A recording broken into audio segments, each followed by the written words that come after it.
Sveiki, Agroreido fanai. Šiandieną sveikinamės iš Vaškų žemės ūkio bendrovės. Mes esame Žirgyne. Vaškuose filmavom prieš 4 metus su fermų vadovė Digna. Šiandien irgi pakalbinsim po 4 metų ir pasižiūrėsime, kas šiam ūkiui pasikeitė, kas naujo įvyko. Ir žinau, kad šiandien atveš naują Horsch purkštuvą, kuris vienintelis toks yra Pabaltijos šalyse. Taigi, likite įsijungę ir pažiūrėkite, kaip mums sekės. Bet prieš tai, jei dar nesuscribinat mūsų kanalą, būtinai tai kviečiu padaryti. Paspauskite like, jei patiko video, parašykite komentarą ir smagios peržiūros. Tu ant jos josi šiandien? Nefilmuok, iš vis nefilmuok man. Nu dabar čia duosiu programas. Oh no! Tok, prašau. Ačiū, kad neužmušai. Tai įdomu pasižiūrėti, kur mes leidžiam babkes. Nu. Technologija. Technologija. Pilnai iškėlus papačią su mašina galim praktiškai bet kokią pravažiuoti. Jisai gali nuo 2,25 metro iki 3 metrų išsiplatinti. O gal kažką įrasim? O, nealkoholiniai gėrimai. Čia nebus kaip Černobylis sprogimo. Buvo sprogimą Rizek, 3 geras savaitės pumpavom lauk per stogą, 80 000 kubinių metrų dujų. Per parą 62-63 tonus pagaminamo pieno. O kas brangiau, 40 arklių ar toks purkštuvas? Greitai purškia, greitai vandenį traukia. Viską greitai daro, tik tai negreitai genda. Tu angliškai šneki? O jis anglas? Bet gerai, ne, garantija 5 metai, kaip automobiliui. Bet tuoj, kai trauks vieną.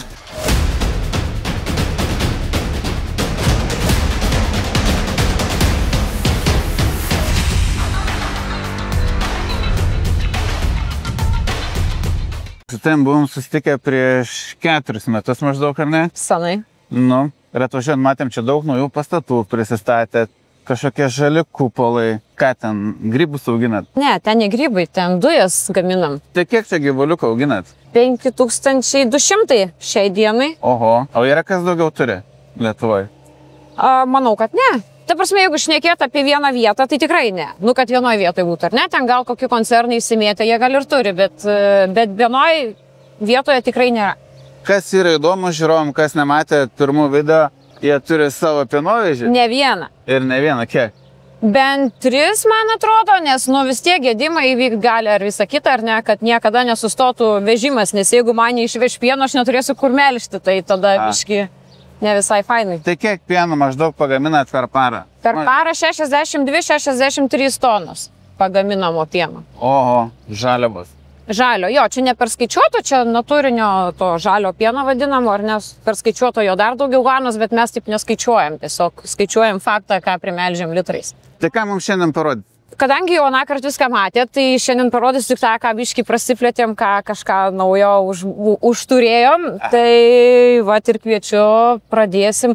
Gal va naują bulidę parodysiu pakeliui, arklidę parodysiu, nes jo biometanės fabriką, nu, parodysiu ir aš, bet iš tikrųjų tai parodys kiti žmonės, kurie atsakingi už jį. Parodysim viską, ką tik norėsit, jeigu kažko neparodysiu, paklauskit, pasakysiu, kas tai bus.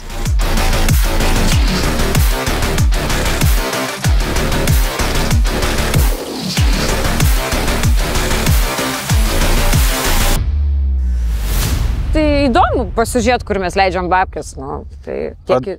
O dažnai atvažiuoja tralas su nauja technika? Aš nedalyvauju tame, bet matau, kad važiuoja, nes mes turim kolektyvinį messengerį, ne, tai Laimis vis meta ten tos tralus, bet kadangi man įdomu, aš tik matau ten žalią, raudoną kažkas tokio, bet važiuoja. Aš girdžiu iš direktoriaus pokalbių ten dažnai, kad jis perka, ten diskutuoja su Laimiu ir visą kitą, tai važiuoja. Jo. Einam pažiūrėti, ką čia atsivežėt. Einam. Sakė, ne traktorių. Nu, išsiaiškinsim, kuo skiriasi traktorius nuo ne traktoriaus. Kur čia tas žinovas yra? Jonas. Jonas jau pasakoja iš karto, čia ne traktorius. Ne traktorius, nu, man tai traktorius. Koks gražus ne traktorius, o ne? Tai Jonai, kuo skiriasi traktorius nuo... Kas čia per mašina yra? Savaigis purkštuvas. O kuo jis skiriasi nuo traktoriaus? Prie traktorius kabini padargą, kad daryti kažkokius pilnamus darbus. Šitą mašiną pilnai sukomplektuota darbui. Kaip jinai vadinasi? Savaigis purkštuvas. Didžiausia jėgainė Pabaltijos šalyse pas jūs. Taip. O šitas purkštuvas, kuo Pirmas Pabaltijos šalyse. Irgi pirmas Pabaltijos šalyse. Mes visur pirmi. Taip. Fainai. Ir mes galvijų daugiausia turim. Žodžiu, pirmūnai. Kol dar nenuvarė nuo tralo to daikto, tai papasakau, kuo jis yra išskirtinis apart to, kad pirmas Pabaltijai. Pagrindiniai išskirtinumai jo yra to, kad prošvaisą galim pakelti jo iki 2 metrų.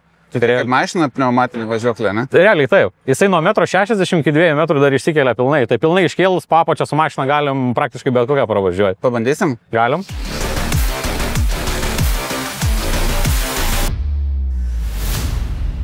Taipogi jisai gali nuo 2,25 metro iki 3 metrų išsiplatinti, tai jisai toksai iki 2 metrų į aukštį, iki 3 metrų į plotį, tai jisai toksai labai didelis žiogas pasidaro.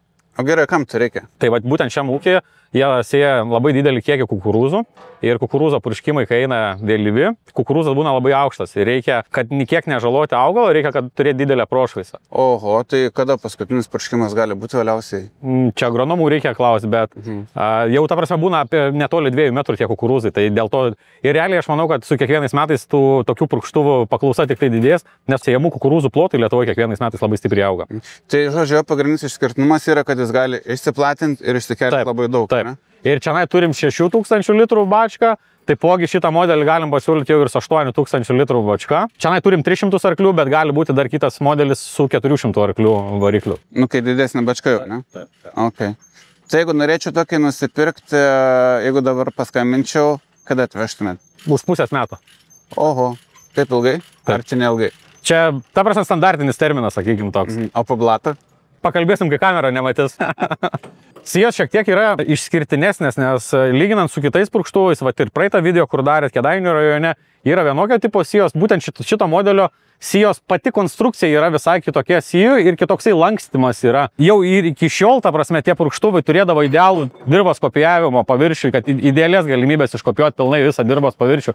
Bet su šio tipo sijom praktiškai iš vis nebus jokių nuokrypių. Bet čia nėra 4 purkštukų. Todėl, kad šitam ūkyje, kadangi turi daug galvijų, jie turi savo skystų trąšų ir jiem papildomai skystų trąšų su purkštuvu nereikia purkšti. Bet tokia opcija yra. Gali būti, bet jie patys prašė, kad jiem to nereikia dėl to, kad jie skystų trąšų nenaudoja. Kiek sutaupė pinigų? Grubiai kokios 3-4 tūkstančių eurų. Tai ne karvė? Ne karvė, nors karvių daug turi. O tas kopijamo visas mechanizmas? Viskas tas pats, prasme, visiems Horšo modeliam. Čia važiuoklėm, žiūrim, kažkokia įdomesnė yra, ne? Apsaugotas transmisijos dalis? Jo, jos apsaugotas tam, kad kai važiuojam per kukurūzus, kad nebūtų jokio kukurūzų žalojimo. Tai jisai atskiria visas kukurūzų eilutes į šonus. Aha. Dar netgi gali būti papildomos komplektacijos dėka prieš ratus dar skirtuvai, kad, ta prasme, dar daugiau atskirtų, kad iš visi niekiek nebūtų. Šiuo atveju sakė, kad kol kas nereikia, jeigu bus ateityje, tai tada demontuosim papildom. Jeigu poreikis bus, taip, ne? Taip. Kokiu maksimaliu greičiu jis gali lėkti? Lygiai taip pat, kaip ir bet kuris Horšas savaigis iki 32 km/h. O gali su grandinėm bandyti nuvažiuoti? Gali. Dažnai nuvarinėjai. Šiemet ypatingai dažnai ne traktorius, o purkštuvus. Kiek jau šiemet nuvarėjai? Šiemet jau dabar šitas pristatytas yra 23 Lietuvoje. Ir dar panašiai tiek pat pristatysim. Šiemet? Taip. Kur tos pinigus dėsi? Į duobę užkasim. Čia mechaniškai nėra ant mygtuko? Yra, bet dabar, kai užkursim, jisai pasikels, ne? Automatiškai. Kaip manot, nepamiršt laitelį pasikelti? Pamatysim. Bet sakė garantija 5 metų. Jo. Iškart į garantiją. Bet gerai, ne, garantija 5 metai, kaip automobiliui. Čia gerai? Kiek jūsų Volkswagenas turi garantijas? Mano turbūt kokią 20 metų nebeturi. Dabar Toyotam duoda 5 metus garantiją, Horšam irgi. Pirmą kartą, na tai matau.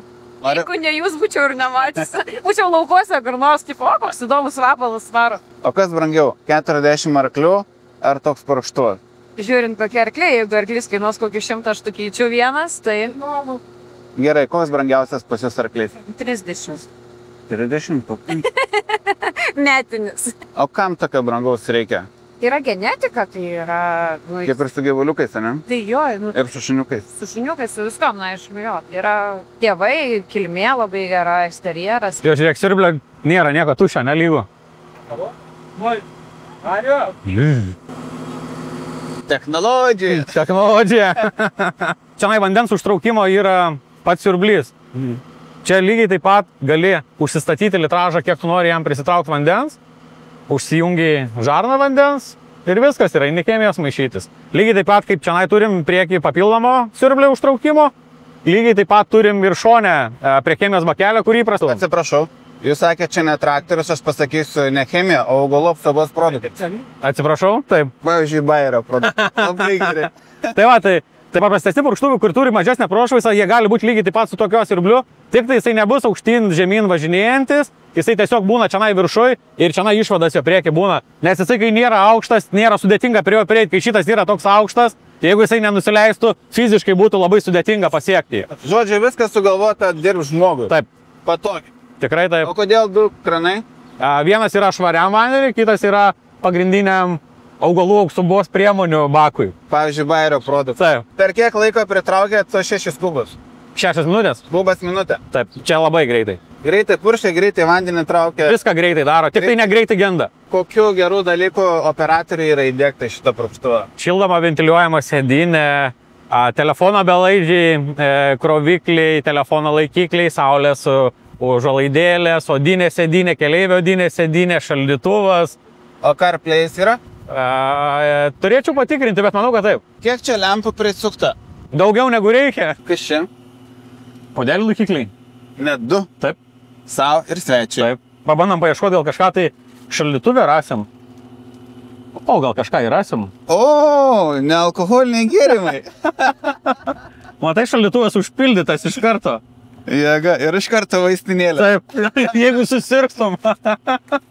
Tai turiu video parodysiu, kaip jisai sugeba išsitiesinti. Garsink muziką, tiesinsi šitą. Taip, dabar tiesinasi ir pasižiūrėkim, kaip išsicentruos pati purkštuvo kabina. Kokia čia technologija? Taip, važiuoklės pagalba, jisai turi, ta prasme, posvirio gulščiuką ir pagal tai gali išsilyginti, kad jisai būtų lygiai. Labą dieną, galim karštą komentarą, kokie įspūdžiai lipusi kabina? Malonu, naujas yra, naujas daiktas vis tiek malonu. O kas labiausiai malonu, prieš tai dirbo su savaigiu purkštuvu? Savaig neteko, dabar bus pirms kartas. Kokie pirmi įspūdžiai? Savaigs graž, naujas. Sakė, ventiliuojama ir šildoma sėdynė, tai bus labai patogu jums važiuoti. Kaip nusprendėt pirkti šitą purkštuvą? Vienintelis turbūt, bent jau Europai, kuris platinas ir aukštinas išplatėjimas, kad ir centimetro lygiai, jisai gali platytis. Ką purkšit? Kukurūzus. Galėsime atvažiuoti pafilmuoti? Be abejo.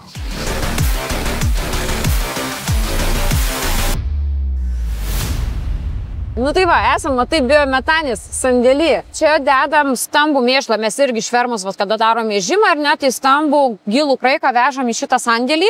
Ir va čia yra tie renginiai, aš nežinau irgi kaip jie vadinasi, bet čia žodžiu su tais didžiuliais pakrovėjais, ketais, keisiais ar dar kokiais nors, krauna į šitus konteinerius ir tie konteineriai juos, vadinkim, mala kažkokiu tai būdu ir ir ten tais visokiais raiktais keliauja į tuos kupolus, kur matėm, ar ne, ten susimaišo su tuo skystų mėšlu, nu ir žodžiu, ten maitinam tas bakterijas ir garinam dujas, ar ne, kažkaip išskiriam. Nežinau to proceso ten tiksliai, bet tas, va, trumpai pasakojant, va šitaip vyksta. Mūsų dujos skaitosi žalios dujos.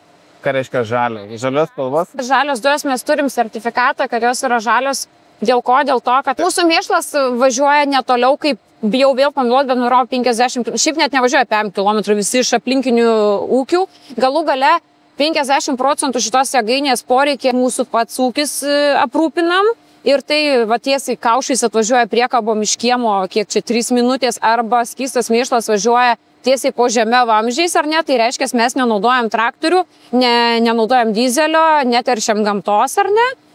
Taipogi mūsų šitos dujos yra gaminamos tik tai iš mėšlo, nededama jokių gaišenų, jokių pašarų, ten kukurūzų ar kažkokių kitokių dalykų. Viskas yra tik iš mėšlo, va dėl to mes turim žalią sertifikatą, nes mes jas gamindami neteršiam gamtos, o kaip tik saugom gamtą. Aha, o ir iš mėšlo galima uždirbti. Jo, ir paskui ką, mes gaunam, ne, tas dujas paimam, tas mėšlas jau gaunasi be kvapis, vėl ten ta chemikai pasakys, jie ką ten atskiria, aš tiksliai nežinau, ir žodžiu, mes tas srutas paskui jau be tų dujų kenksmingų, vadinkim, ar ne, gražinam į trąšas, jos taip tais pačiais vamzdžiais grįžta pas mus į rezervarus į mano fermas ir tada jau bačkos veža tręšę žemę su nesmirdančiu mėšlu. Žiauriai gerai, labai svarbu žmonėms. Jo, ne, tai yra tikrai svarbu ir galų gale, nu, kodėl to nepanaudoti, jeigu galima tai panaudoti, ne? Fantastika.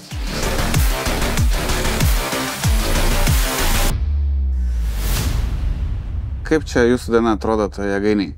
Visos jos panašios, sakykime, bėgime.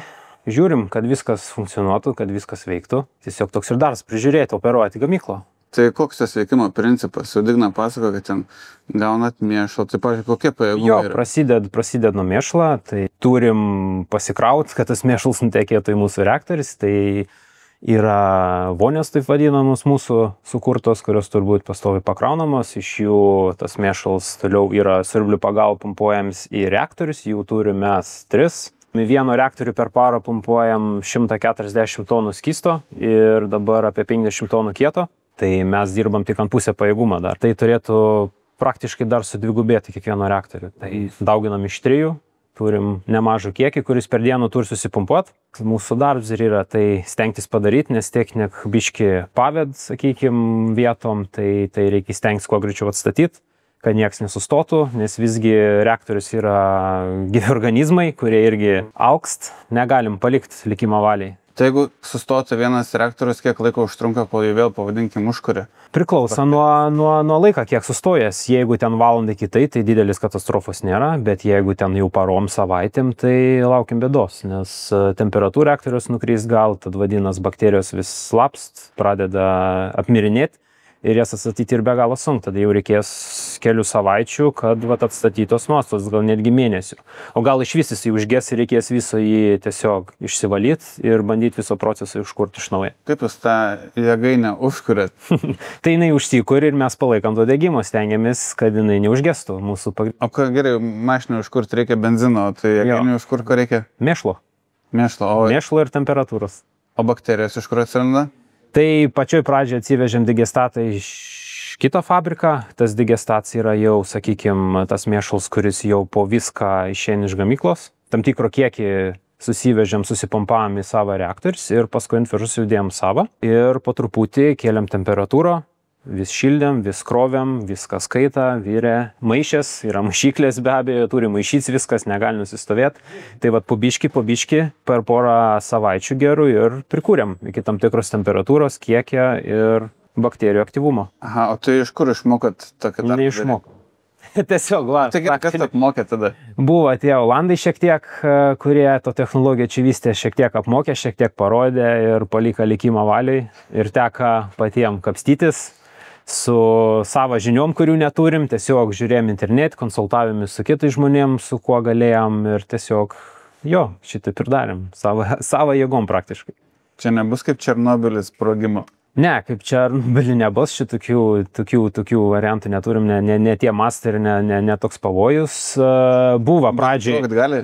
Jo, pačioj pradžioj paleidinėjant buvo sprogimo rizika tam tikro laiko, kai jau pradėjo dujas gamintis ir dozavo su deguonim.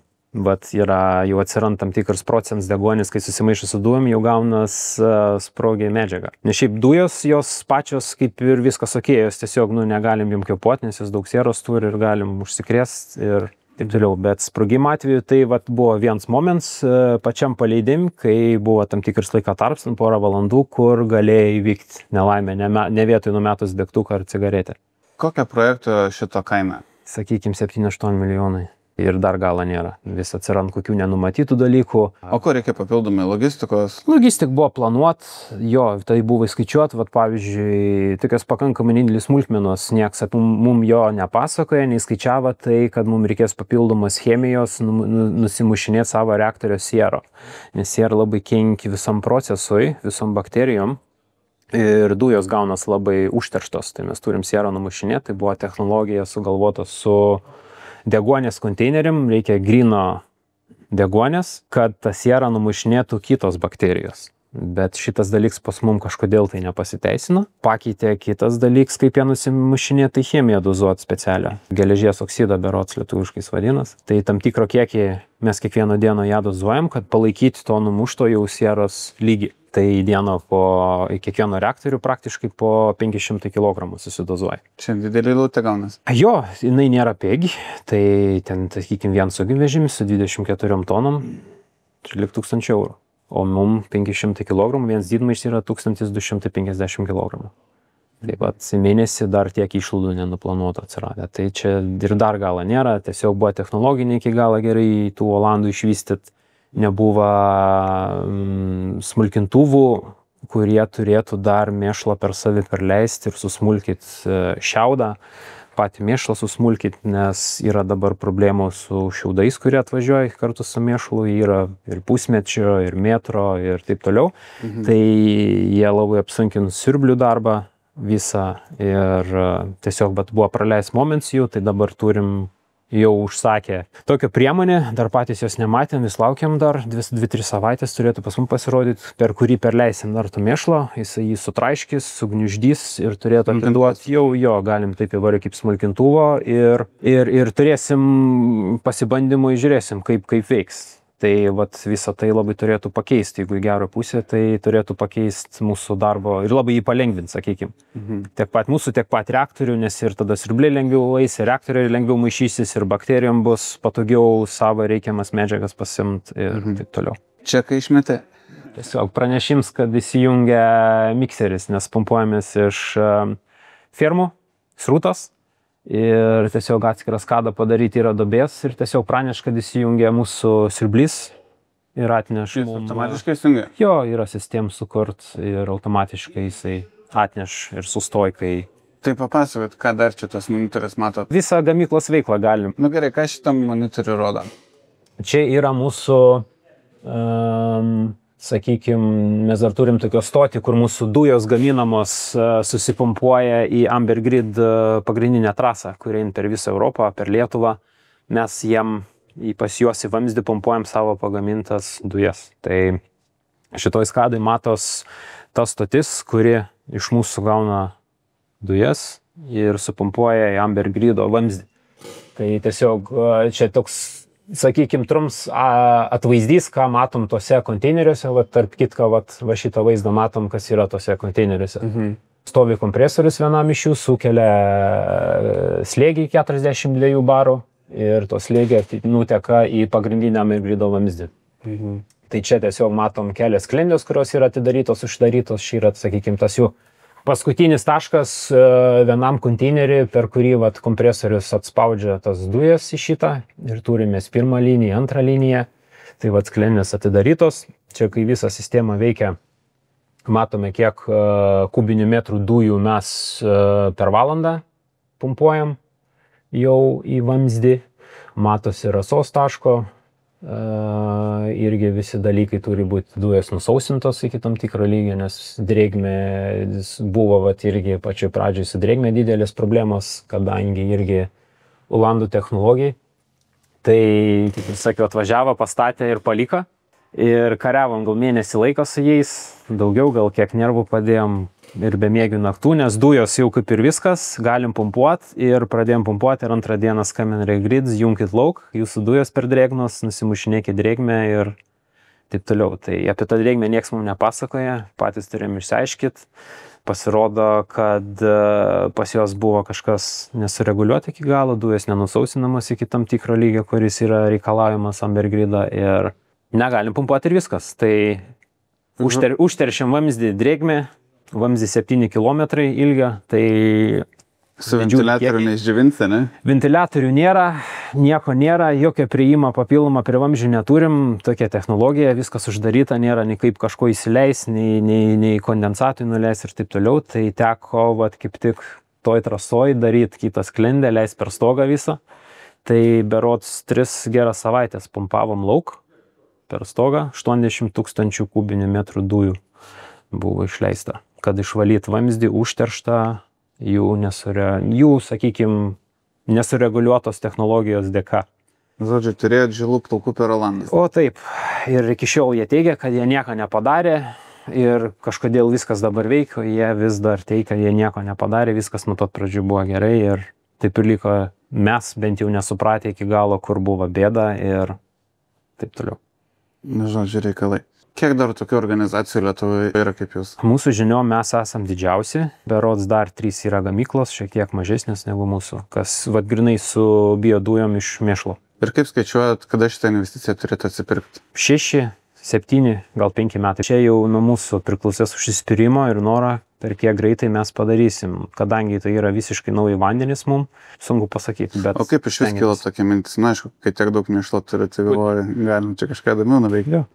Būtent dėl kiekio mėšlo, kurį turim ir gimė tokia mintis uždaryti ratą, kad jo niekur neišvežinėti, nepardavinėti, patiems pasimti, iš jo dar išspaust, ką galim ir... Normali praktika užsienį tokie reikalai. Nu taip. Kokie žmonių aptarnauti turi šitą visą procesą? Kol kas pas mus yra 5 operatoriai, kurie dirba pamaininį darbą. O čia turi būti ir dieną naktį? Jo.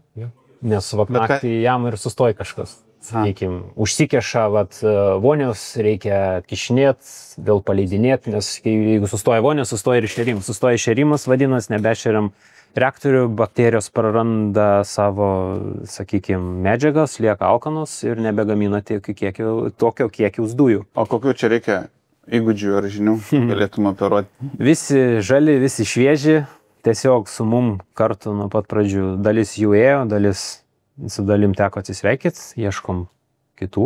Tiesiog apie techniką gal supratimą daugiausiai. Čia labiau tokia mechaninė darbo, inžinerinė turbūt labai yra. Jo, mechaninis technika, siurbliai, traktoriai, mechanika, visi tie patys dalykai. Nebijoti išsipurvint.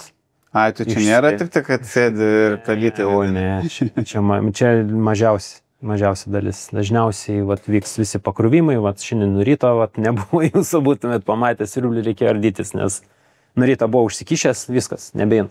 Tai ardais tą dėžę, jimi tą visą mėšlą lauk rankom, šakėm, atsikišinėjai, traukia, būna akmenų, armatūrų pritraukta, plytgalių. Šiuo atveju buvo vienas akmenėlis nedidelis ir, sakykime, šienų daug prigavo ir užkišo siurblį. Bet kai statė, turbūt nieks apie tai nesakė, kad bus tokia situacija. Ne. Taip tiek daug nieks nedetalizavo, žinojom, kad kažkiek bus, bet kad taip dažnai ir tiek daug, ne. Yra reikalų. Jo, sočiai, kiekvieną dieną.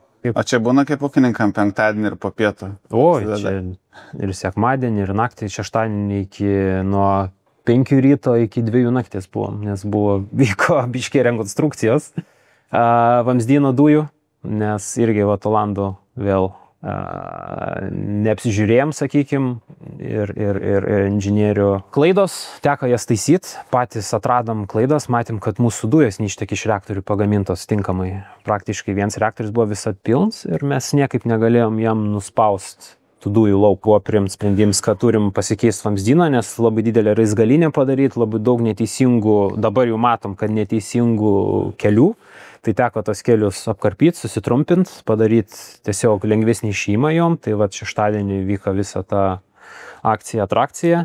Baigėm apie 8 valandą su vamzdynu, tai nuo 8 dar iki 2 vyko vėl tas paleidimas, nes darant vamzdyną vėl pritraukė deguonis į vamzdyną ir kitų pašalinių medžiagų, ką negali būti. Tai reikėjo vėl užsikurti visą valymo įrenginį iš naujo, turėjus valytis, filtruotis ir strigo, nėjo ir... Bet šiaip ne taip pavyko, tai 2 valandą vėl paleidom, atstatėm pumpavimą į vamzdį ir... Čia rimtesnė reikalai nei fermai karvė. O, tikrai. Ten viskas jau kaip ir nusistovėjo, viskas aišku, pas mums kažką tai bus. Dabar, kadangi dar vis pradžia, dar vis mokomis, vis bandom, tai jo, iššūkių dar turim sočiai ir dar galo nesimato. Vieną problemą išsprendėm, atsirado kitos, dabar su vamzdynu okei, dabar tiesiog per greitai tos dujos išeina, reikia dabar galvoti, kaip mums biškės pristabdyti, nes per greitai, kai išeina vėl, stogam nėra gerai. Mes negalim jūsų išleisti, nes stogai subliukš, turim palaikyti tam tikrą kiekį dujų, tai dabar žaisimės, aiškinsimės, kaip galim suvienodyti, sakykim, tą dujų srautą iš tų stogų, kad tiesiog neprisidaryti savo daugiau bėdos. Žodžiu, reikalų ministerija.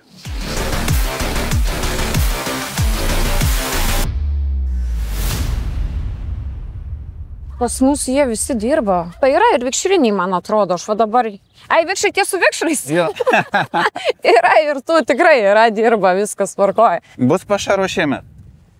Jeigu oras duos, tai bus, nes dabar kaip ir žolė auga, bet o kokiu būdu jie nuimt, gal kas nors žinot, nes, pirmą žolę ėmėm, tai praneša, kad nelis, bet vis tiek lyja, tai toks, bet čia zakompotlas, tai tas posakis yra, tai vis. Mes pirmą kartą pas jūs, kai atvažiavom filmuoti, irgi planas buvo filmuoti žolę pjūtę, bet atsitiko gyvenimas. Jo, ten tada neplanuotai buvo. Ir turėjome ekskursiją po fermą, kuri žmonėms labai patiko. Tai kas norit pažiūrėti, nuorodą įdėsim video aprašymą. Net 2 dalis yra.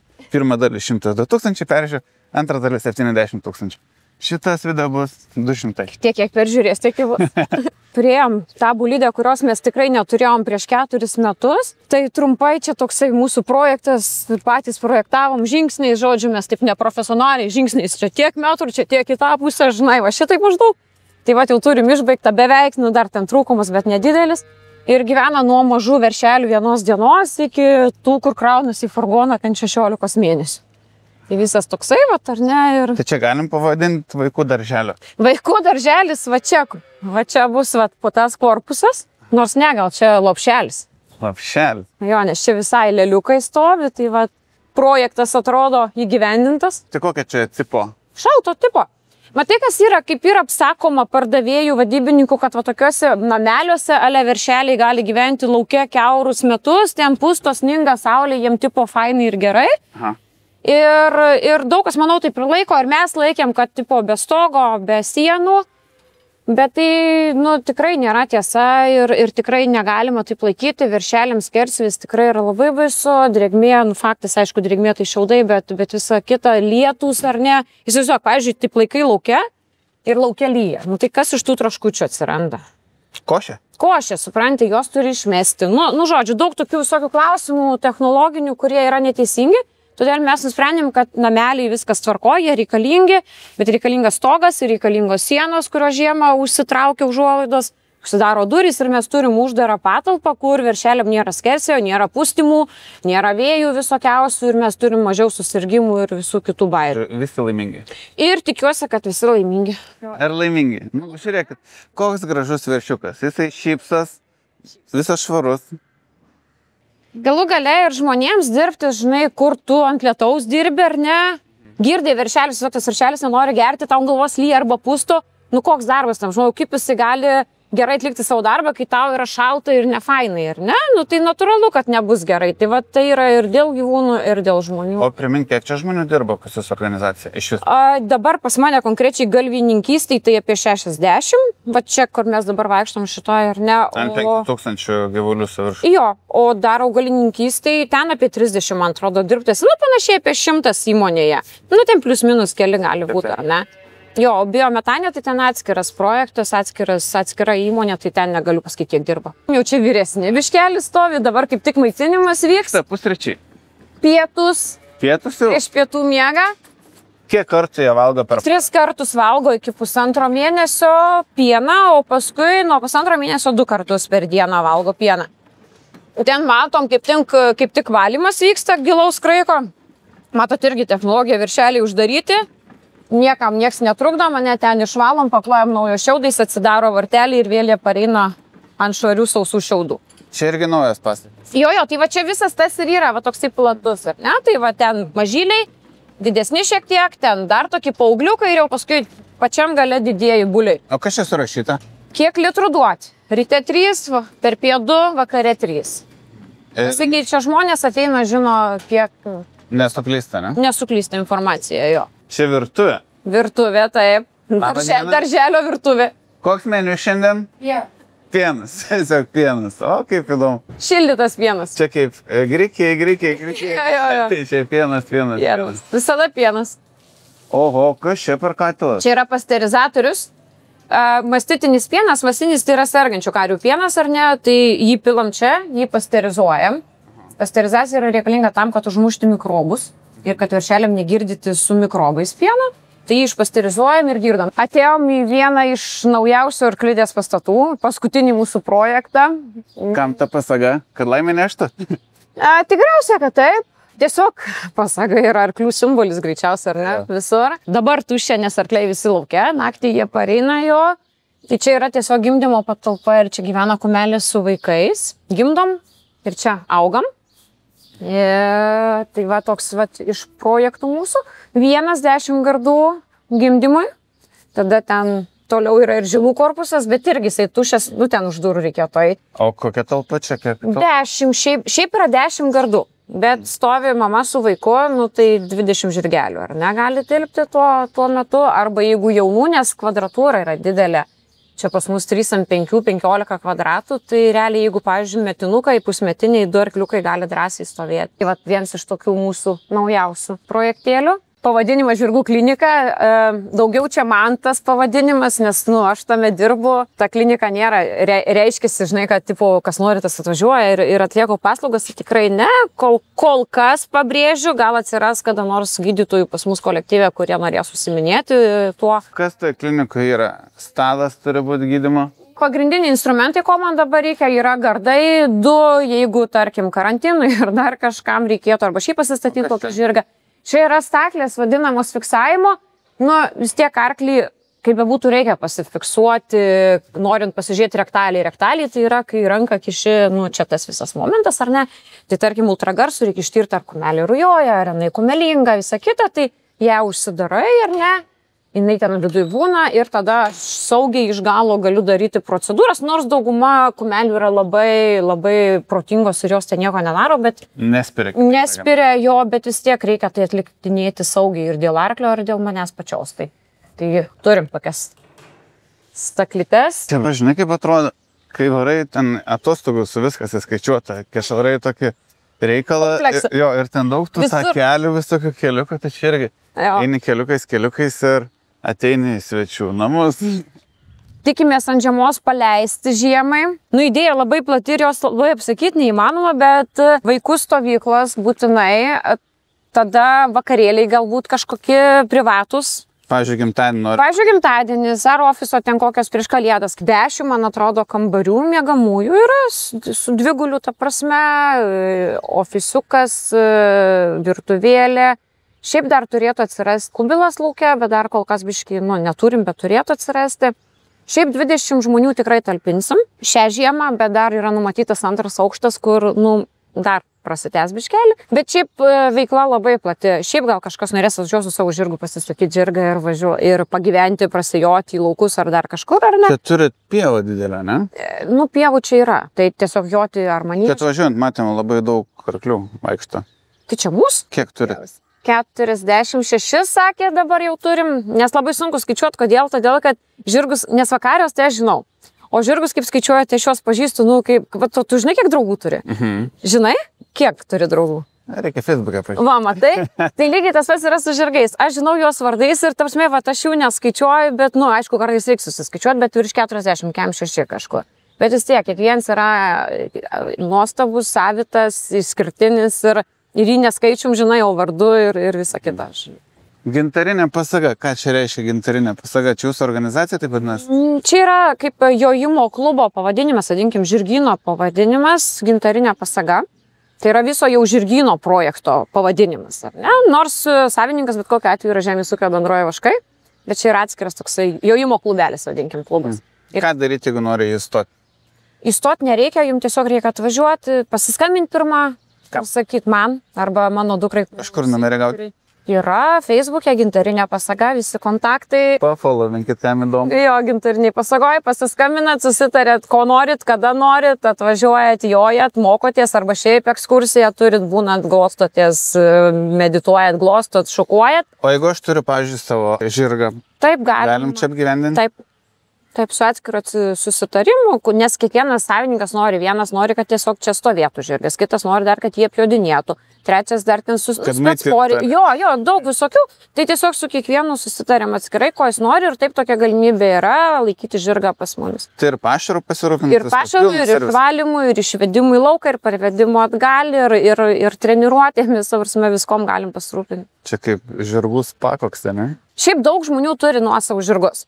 Bet nuosavus arklidės ar žirginus, nu, nedaug kas turi, ne, gal kokį tvartelį, ganyklėlę, bet ypač Kaune, Vilniuje gyvenantys žmonės, jie negali daugiabučio kieme laikyti kažkur žirgo, ar ne, nu, tai natūralu, kad jie laiko tose arklidėse, kurios yra. Moka už tai pinigėlį ir važiuoja ten sportuoja. Gerai, maždaug kiek kainuoja paslauga mėnesį, kad pajodinėtumėt, maitintumėt? Maždaug kainuoja, Lietuvoje kainuoja maždaug.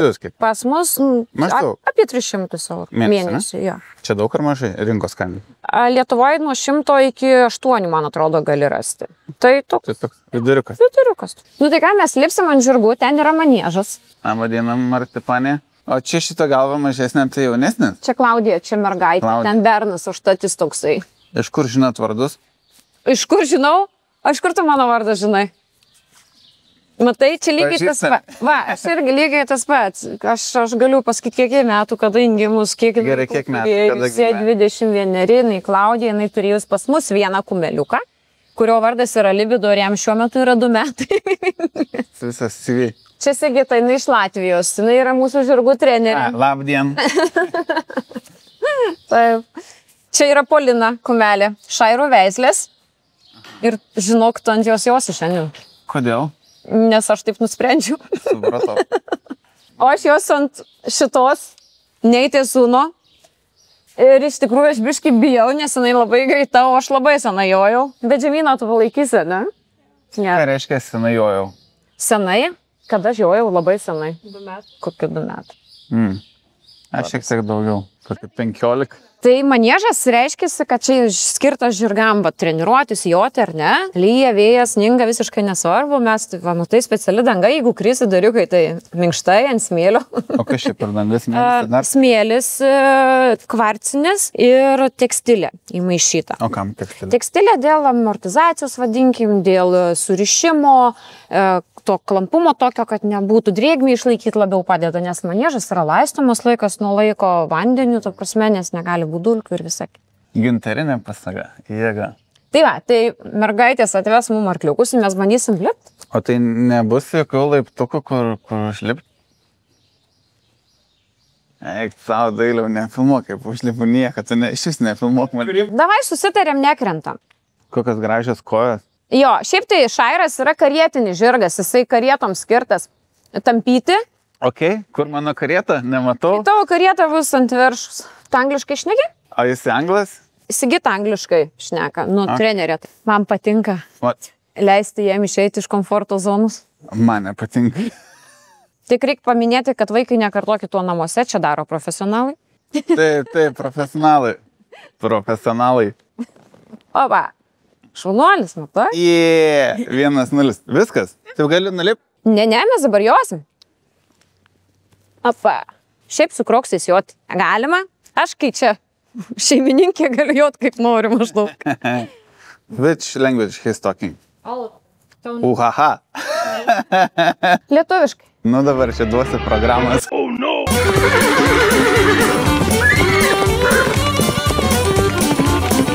Ir ein. Jis tu išėjo be leidimo. Aš jums nesakiau. Neleidai? Ne. Nu tai kas laimėjo, traktoriai ar žirgai? Nu kaip, žinai, visai faina, kai gali po purkštuvu, pavyzdžiui, pavažiuoti su mašina, ne? Jo. Bet su šitais čia yra skirta pramogėliai. O kaip juos prilėtinti?